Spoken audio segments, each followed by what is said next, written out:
So it is Monday, September 29th, and I'm going to attempt to document all of the work that's going to go into this car I just picked up. I recently sold my 67 Cougar. Became very popular in the area. Well, it was time to let it go to start something new. So what we have here is a 1955 Crown Victoria.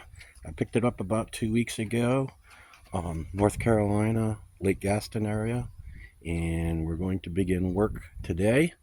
It came without an engine. The engine that was in it was a 429 Super Cobra jet, so consequently the gentleman that owned it wanted the engine because they're hard to find now.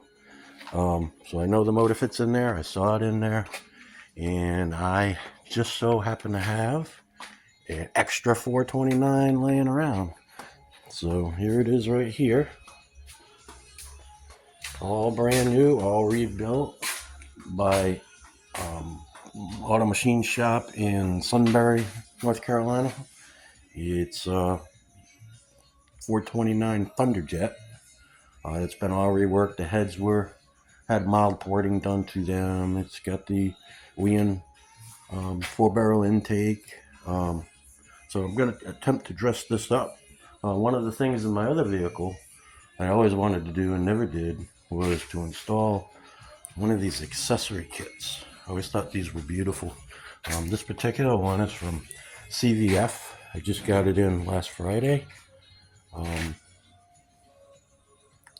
Today's mission is to put that there, and then sometime in the very near future put that in there. Okay, wish me luck. Oh, by the way, this kit comes with a brand new water pump. I did not realize that at the time I ordered it, but this is the water pump they sent. I lined it up with the one that the machine shop put on the engine build for me, and they appear to be identical. So rather than break everything free and re-gasket and all that, I'm just going to leave this one on there and see how it goes. Step 1, remove all old pulleys and install the main brace. Looks like it's going to be a 2-person job. We'll see. Step 4, alternator installed. It's the first item that goes onto the new bracket. We installed the peanut compressor in the other side of the brackets. Kind of a little thing I ran into with the instructions. The instructions tell you to mount these things with the logos facing the fender.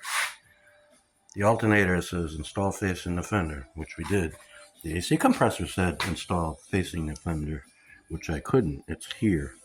Okay, the crankcase pulley is put on. They say leave the decorative cover off in case you gotta turn them over for timing and whatnot.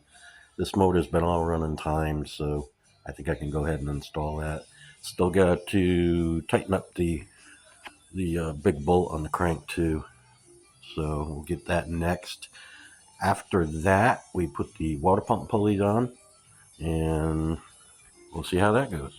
We got on the tensioner, the water pump pulley, and then I put the idler pulleys on right and left.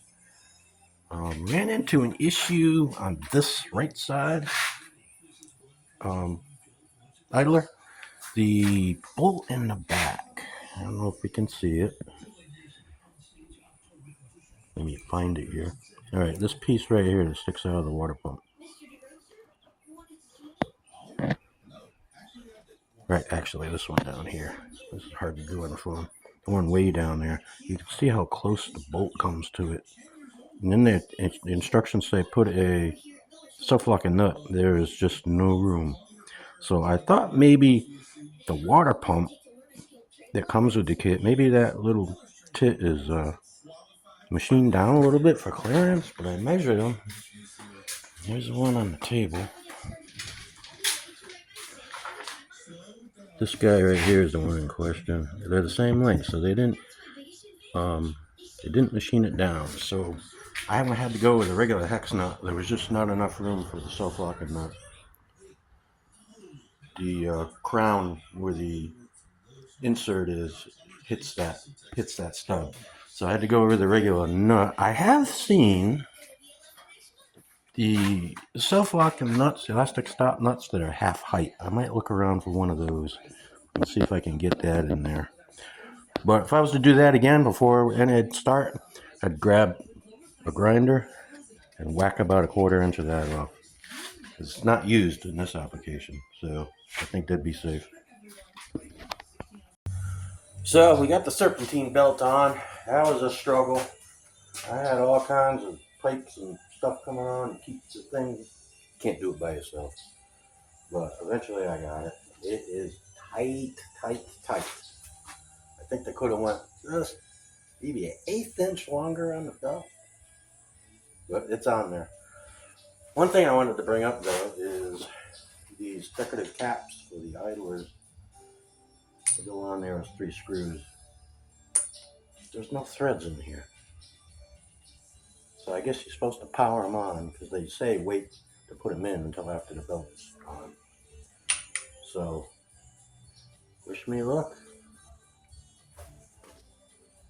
All right, there we have it. It's complete. The complaints I have down the what do you call these things? Anyways, these are plastic.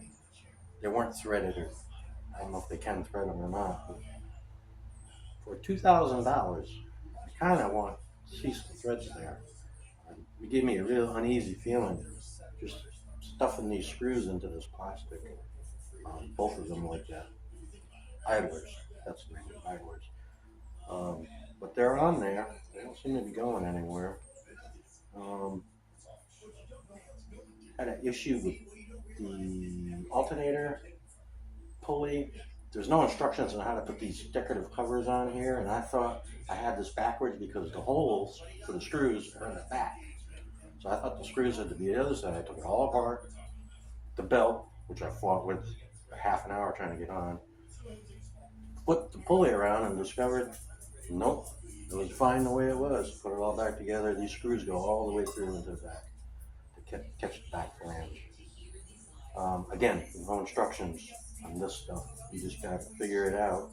And I mean, it's not rocket science, but it was challenging. I'll say challenging if you've never done one before. But it's together. It looks good. Very pleased with the way it looks. Shout out to CVF for the good work. And guys at CVF, if you do something with that little water pump standoff down there that hits that one bolt, that would be cool. I'm thinking a half height 3/8 elastic stop knot would probably be fine. But yeah, next thing I got to do is get a transmission and pop this baby in the car. All right. I hope some of this was instructional for somebody. I'll keep putting posts out on how I'm coming along with the car. She's a beauty. I can't wait to get her on the road. Well, we'll catch you later.